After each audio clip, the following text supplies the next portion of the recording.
Morning everybody, how you doing today? In this episode of the show, we're going to recap some of Apple's latest privacy announcements. So this week in California, Apple has pulled in thousands of developers for its annual Worldwide Developer Conference. Over the course of a few days, developers get to talk to Apple software engineers and platform engineers directly as they give out a series of talks to explain how the software development kits and various features within the operating systems work. And as part of this conference, they always have an opening keynote, and that happened yesterday. We had a host of Apple leaders on stage talking about the upcoming new versions of macOS, of iOS, of tvOS, of watchOS, and the new iPad OS, which is basically an iPad-only fork or subset of iOS. So we get all these cool features to hear about what's coming out in the fall, and developers get to start playing with these features now so that by the time when we get the new OS on our devices, there are apps ready to go to leverage these features. And time again, Apple hits on a key message around privacy, and that's what I wanted to recap for you today. See, Apple's model is very different than Facebook's or Google's or even something like Twitter or any of the other social networks or big media giants. Apple makes money selling devices. And they firmly seem to believe in their privacy message, which is fantastic, but let's be cynical for a minute. Even if they don't, this is how they make money. They make money by selling us more devices, selling us iMacs, selling us everything they can, which is great because their model is not around selling our data. And they're reinforcing that time and time again. In fact, here's Craig Federighi talking about that very thing as part of the Apple keynote.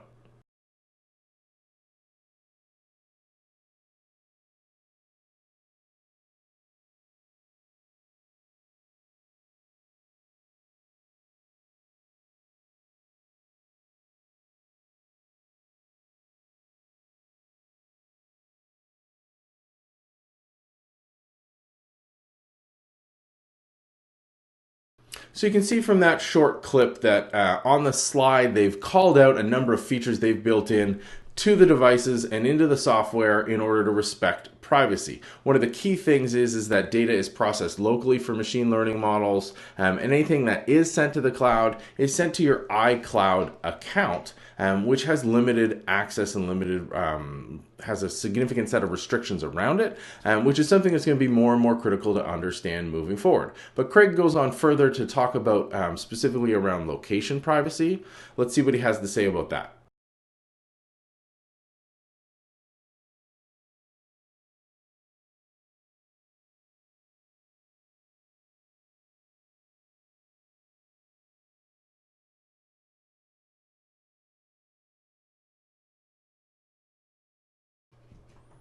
So this is a great announcement. The switching to allowing apps to use your location just once is critical. We've all had those apps where you're like, yeah, I just want to do this once. Similarly, in mobile Safari, when you're maybe looking for a store and it's like, well, we want to use your current location and it won't let you type in a postal code or an address. Doing a one-time grant is really critical. Also, sealing off that loophole around pinging Wi-Fi networks and pinging Bluetooth networks and then comparing that to a back-end database, that is a really important move towards privacy. It's great to see these kind of initiatives for Apple, but they went even one step further, at least in the keynote. I'm sure they went several steps further, as we'll find out over the next few days when they talk more about the changes upcoming to Safari. But here's an interesting new announcement.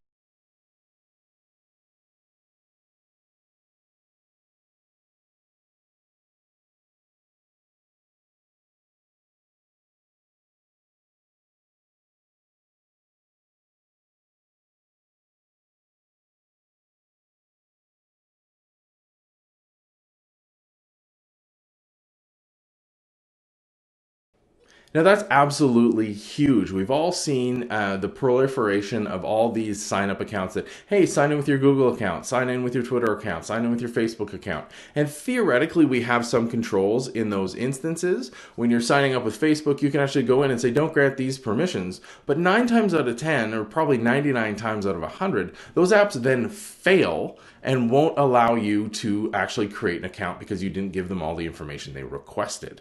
Now, the documentation is available for sign in with Apple, and there's a lot of requirements on the developer side to implement some pretty strong anti-tracking and privacy protections, and that's a really positive thing. It goes even further though, and this is a really, really clever addition to the feature, but not for the reason they state on stage.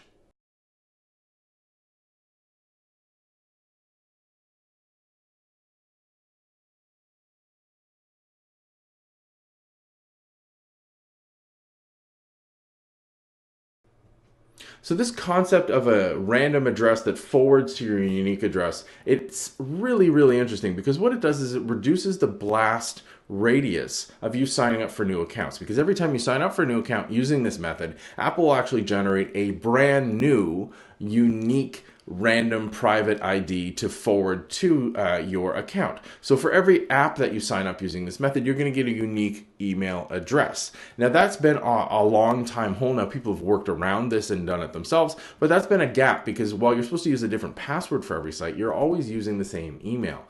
This will help you reduce that even further, that potential risk. But there is a flip side risk on your part because when you get that email in your inbox, you're going to have to reply as that email and hide your initial, your real address. It's just something to look out for. Now, the good news here is that most apps send you out information to from a no reply address, so you have to take steps to contact them anyway. You just need to make sure that you use the same shadow address here. But this is a fantastic way to protect your privacy. It's another step forward.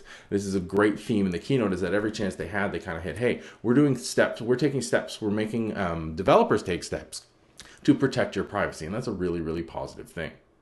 Now, I mentioned before how Apple has a tendency to push for on-device processing. This is part of the reason why Siri is not nearly as good as OK Google or Alexa, is because all the processing and the modeling is done on the devices. So when they train new models and they have to push updates down to the devices via system updates in order to get better Siri understanding. Now, the funny thing is in my experience, Siri's actually really good at understanding me. It's the back-end searches that really suck. You see this most commonly in Apple Music. If you ask for a specific album by a specific artist, Siri types it out correctly, but then it won't actually find the thing that it knows you're looking for. So there's definitely some gaps here, and there is a lack of quality compared to some competitors, but that's the trade-off for privacy, because on-device processing means that everything stays here and at worst is pushed up to my iCloud account, which is actually encrypted with my credentials as well, and Apple has severe restrictions around how they can access that account. But here's a new feature they've announced that follows this model, and you can see from the illustration in the keynote why this is so important.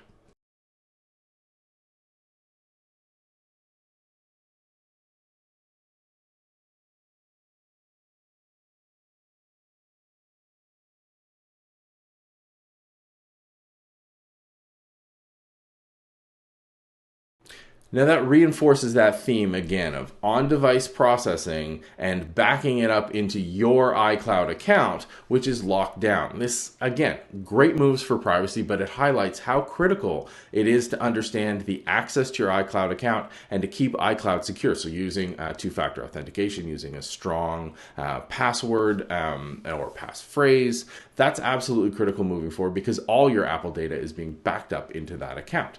Now there was one last announcement that caught my eye, and a bunch of people reached out to ask if this one actually goes against what they've announced around privacy. This is around the new Find My feature. They've merged Find My Friends and Find My Device.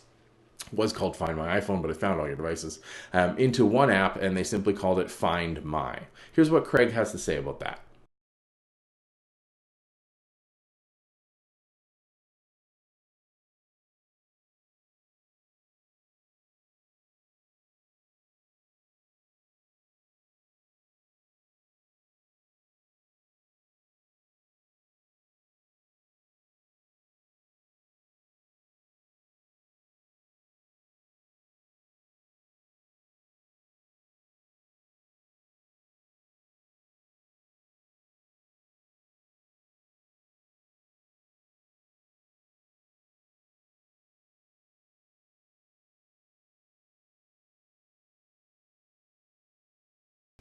So it's not that amazing that it's end-to-end encrypted and anonymous. That's the only way you could reasonably build this feature. So interestingly enough, Find My has always been available for mobile devices, right? So this is constantly pinging back when it's online to Apple to say, hey, this is where the device is located, and I can go into my iCloud account and access it. Now, if you've ever traded in your iPhone or sent it for recycling, one of the steps they always ask you to do is to turn off Find My Phone.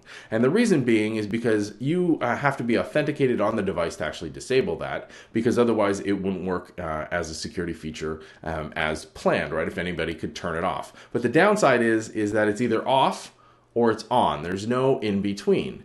Now, with the new version, you're going to have your devices, even if they're not connected to Wi-Fi or not connected to the cellular network, they're going to be pinging out using Bluetooth beacons. Now, Bluetooth beacons is a whole nother episode, but the interesting thing here is that it's going to be end-to-end encrypted and anonymous, which basically means they are going to be using Apple devices as an internet, basically, right? This is end-to-end encrypted means that you're not going to have any risk from identification as your Mac pings nearby phones or nearby iPads to send it back to iCloud.